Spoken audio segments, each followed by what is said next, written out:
மக்களே, இன்னைக்கு என்ன பார்க்க போறோம்னா பிரிங்கிள்ஸ் உள்ள சாஸ் இருக்கா பார்க்க போறோம். அதுக்கு ஃபர்ஸ்ட் இதை கொட்டிக்கலாம்.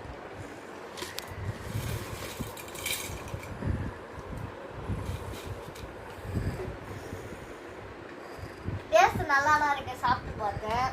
இப்போ இதை நவுத்தி வச்சுக்கிட்டு உள்ள சாஸ் இருக்கா பார்க்கலாம். ஃபர்ஸ்ட் அதுக்கு போயிட்டு நம்ம ஆயுதத்தை எடுத்துட்டு வரலாம். மாமா ஆயுதம் பட்ட சொல்லு.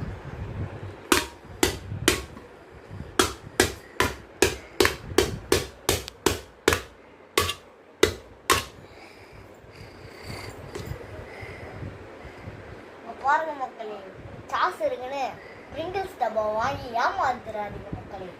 ஒரு சாஸ் இல்லை மக்களே, இதுல வேற இதுல சாஸ் இந்த மாதிரி காமிச்சுக்கிறாங்க மக்களே. நம்பாதீங்க மக்களே. பச்சை கலர் மட்டும் வாங்குங்க, டேஸ்ட் நல்லா இருக்குது, ஆனால் சாஸ் இல்லை.